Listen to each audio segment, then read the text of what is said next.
Okay, so I'm John Norton, and I'm here with my friend Robert Medina, and we're involved in a project together. So basically, these short films are kind of like the films you would see in the 1950s, 1960s. A little campy, but they're fun, and they deal with all sorts of topics: science fiction, horror, fantasy, and definitely comedy. I play the role of Mr. Bargle, and Mr. Bargle is a very mysterious man, businessman involved with beings from another world. Robert plays Jim, the comic book guy, and Jim is definitely one of those people who believe in aliens and, one of those people who call those talk shows at 3 in the morning. Um, we made a short film last year called Inheritance, and Inheritance starred a friend of mine, James Lorge, who played a young man who received an inheritance from his uncle of gaming materials, Witches and Goblins, and Witches and Goblins is based, of course, on a famous role-playing game, Dungeons and Dragons, which I played, for years growing up. And well, anyway, basically, James's character just can't get rid of them, but Mr. Bargle will buy them. But Mr. Bargle has an ulterior motive. These materials are important to these residents of another planet. Kind of like the Rocky Horror Picture Show in a way, I guess. Um, and then my friend Robert Medina plays Jim, the comic book guy, and the scene in Inheritance with him and James is hilarious, and I hope you enjoy it as much as I have. And Robert also plays the role of the Inspector, and to me the Inspector is a lot like Rod Serling from The Twilight Zone. The black suit, the black tie, kind of like, the narrator, the overseer, the one who sees everything, kind of untouchable, kind of someone that we believe in, who'll guide us through this crazy, mysterious universe. So I hope you enjoy The Inheritance as well as our other short films we're going to make. And, I hope they bring you back to another time that I certainly enjoyed growing up, watching all these things. And, okay.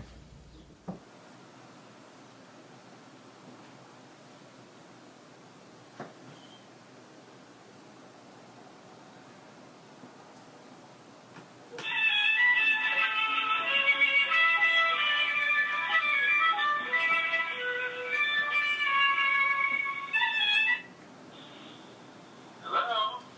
Hey Sean, it's Vince. Look, my uncle left me these role-playing books from like 30 years ago. You think they might be worth something? Role-playing books? Like, Goblin and Witches? Oh, yeah. Well, you might want to try out this guy, Jim. I've done with him on eBay. Jim's Comics and Collectibles. Might get something for them from him. Alright, I'll check them out. Thanks. Alright, talk to you later. Alright, bye.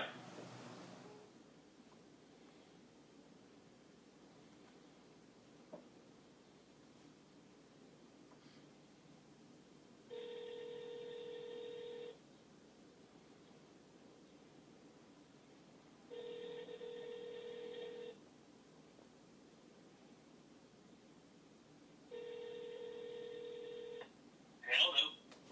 Hello, Jim.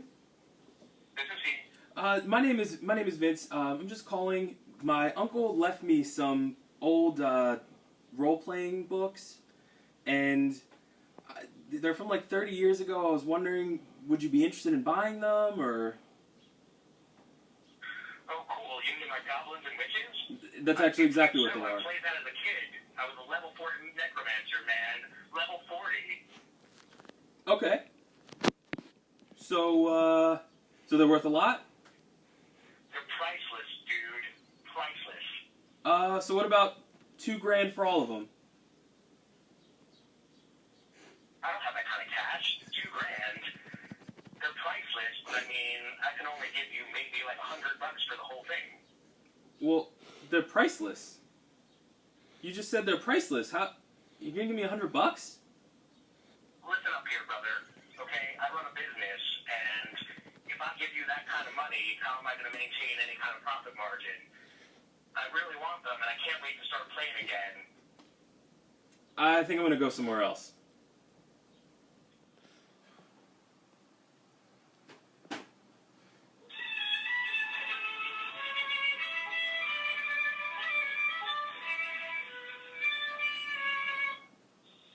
Hey, Sean. Hello? Hey, Sean. Hey, Vince, how'd it go? It went nowhere. That guy's crazy. What am I gonna do with this stuff? Well, hey, Vince, hold on a second, okay? Alright, okay, Vince, here we go. Mr. Bargle, collector of rare books and items. 47 Raven Road. He is a serious collector of old books, and he's a friend of mine. Talk to him, okay? He usually pays top dollar for rare or out-of-print books like the ones that your uncle left here. Alright, I'll go see him now. Okay, good luck, Vince. Bye-bye. Thanks, bye. So thank you again for inviting me to your home. It's nice to sit down here. You have a pleasant place here. Thank you. You're welcome. So Sean sent me over to you. I wanted to sell my uncle's old books that you have in your hand. Yes, Sean is a very good friend and young patron of our museum. Let me see what you have here. You have some nice things. Well, Vince, believe it or not, these books are quite valuable. That's what Jim was saying. Oh, yes, Jim. I know him. All about his +8 swords carrying on with dragons. You have to understand he has some issues. All right. I don't deal with cash. That's how I am. I deal with trade, and I have something here that I would like to trade you for, these wonderful books. And it is this wonderful necklace. A toy necklace? That necklace is... I will have my secretary draw up a letter of authenticity for you. Also, in this box is the name of the local jeweler. I'm sure that you know him well.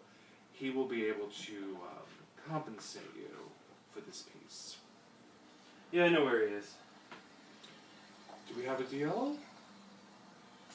Yeah, I guess so. Well, Vince, it's been a real pleasure, and I will see you soon, I hope. Thank you very much. You're welcome. Look, can I talk to Sam? I'd like to speak to him about that new Audi. Yes, Cheryl. I have the materials. The young man exchanged them for the necklace. Stop complaining. We needed the books. Open the portal to Our Lady. Do it now, Cheryl. Merci beaucoup, madame. Au revoir. Good evening, ladies and gentlemen. I'm Inspector Newmark, and I'm here to discuss the events concerning the exchange of role-playing books and a rare necklace. The role-playing books that Vince exchanged for this necklace are not in evidence. Evidently, the cash amount the young man received was quite high. He was able to buy a brand new Audi and even a penthouse in an unidentified location in Manhattan. Now the necklace is quite rare, made with stones that are not of this earth. Our team has been investigating various sources as to where the stones originate from. So far, we've had no success. Did they come from another dimension? What solar system could they have originated from? What skilled craftsman created this exquisite necklace? These and more questions need to be answered soon. Mr. Bargle could not be reached for questioning by this office. Where did he go?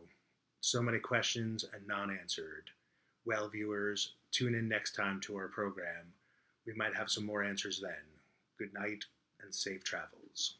So what you're about to see next is a monologue. It's Mr. Bargle talking to Cheryl, and he's just had it with her and Elvira.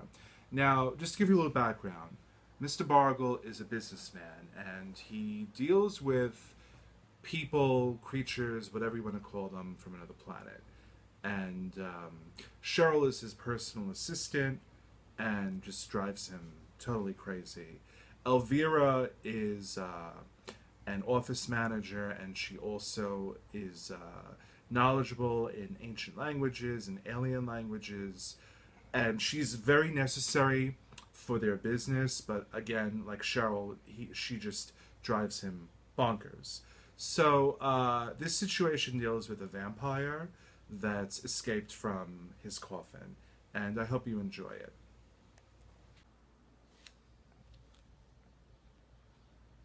Yes, hello, Cheryl? It's Mr. Bargle. Hello, Cheryl, how are you? How are things going? You sound upset. What's happening? Really? Donuts? Okay, let's hear this one. Cheryl, no. 2 boxes, maximum. 3, 4... No, no, no, no, no. What are you doing all day, you and my staff? Eating donuts? There's no work being produced. 2 boxes, and that's it, per day. You're lucky you're getting that. Okay, accounting will handle it. You don't have to worry about it. Okay, fine.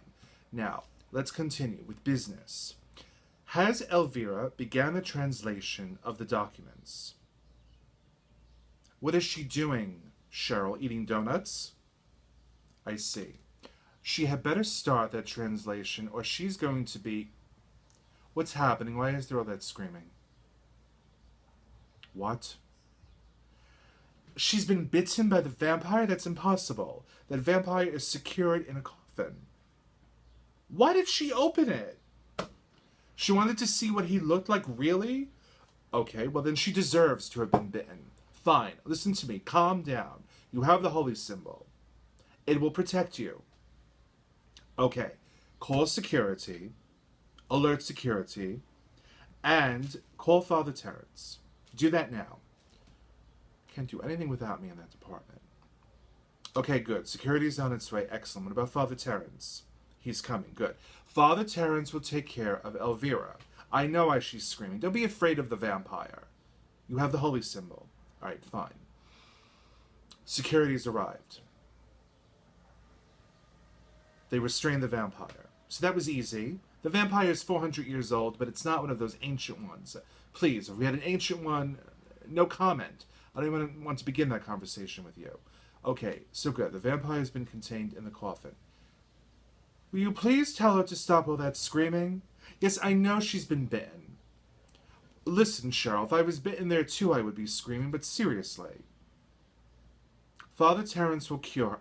She's not going to turn into a vampire. It's not one of the... it's not a zombie we're talking about. Those old legends are true. 3 days, believe me, she's just been bitten, she'll be cured. You need to have more faith. Father Terrence is a powerful cleric, priest, whatever. Yes, yes, I understand. No, you need to understand. Good, okay. Well, Father Terrence will take care of her. All right. She stops screaming. Father Terrence is there.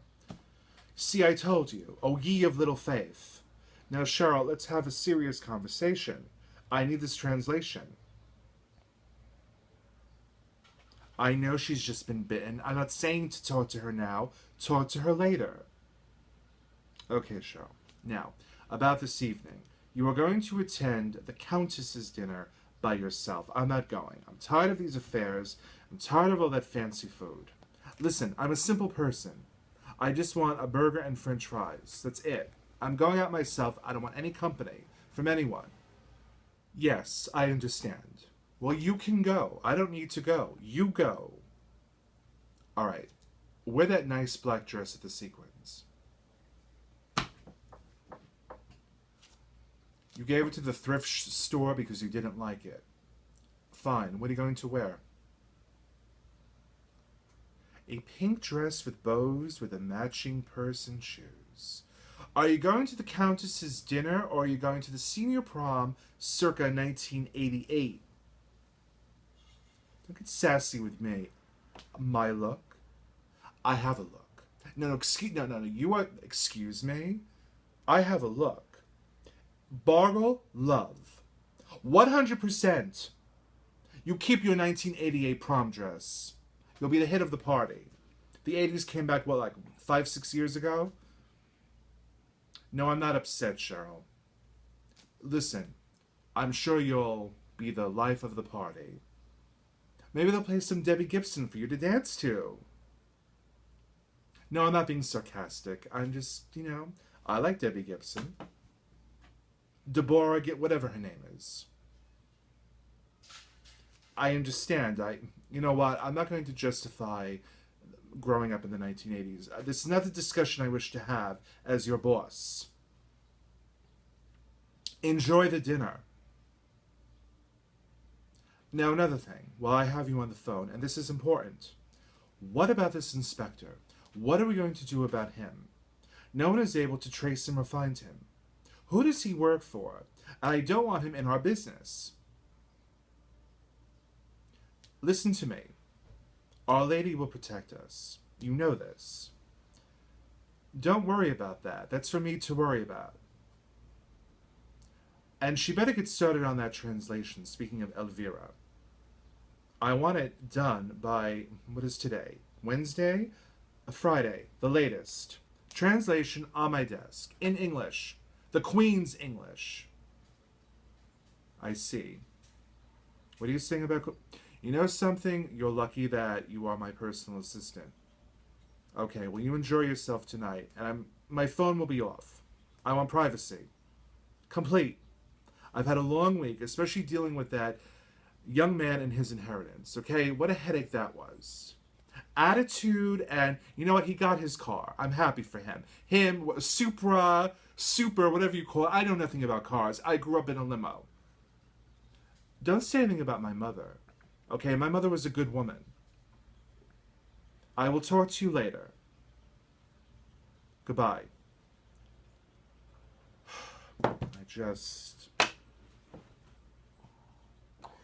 And this inspector better stay out of my business. Okay.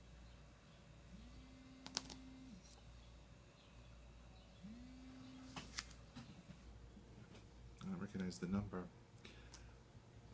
Hello? Yes, this is he. I don't know that name. He left me his collection of goblins and witches materials? Specifically my name. I see. And you are? Okay, you're his brother. Mm-hmm. He's gone missing. Oh dear. Sorry to hear that. Interesting. Well, I could send someone... No, I'd rather come myself. Correction. However, I'm in the middle of having dinner, so... Are you going to be there? About 8 o'clock. Sounds good. Okay. Yes, give me the address. I'll remember it. I have a good memory. Believe me. Okay. I know where that is. I'll see you then. Okay. Well, I wonder what this is all about.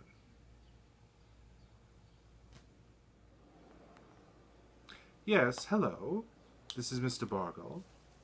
How are you? Good. Good. You have my usual order ready? Mm-hmm. Yes, cheeseburger deluxe, french fries, onion rings, large, yes, extra large Coke. Mm-hmm, very good. Okay.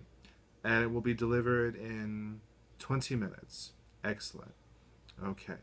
Thank you very much. Bye-bye. Finally, a chance to rest. An inspector, though, is still on my mind. Something must be done. So, what we just filmed was Mr. Bargle and the events that occur between the inheritance and the next project we're going to work on. Tentatively titled The Curious Disappearance of a Fast Food Employee. Working title. Definitely Mr. Bargle will return, Cheryl and Elvira behind the scenes, our friend Jim, the comic book guy, and of course the inspector, and definitely a new character who, well, you'll see what happens in the next feature. And also, definitely some sort of alien. And, well, you'll have to stay tuned for our next feature.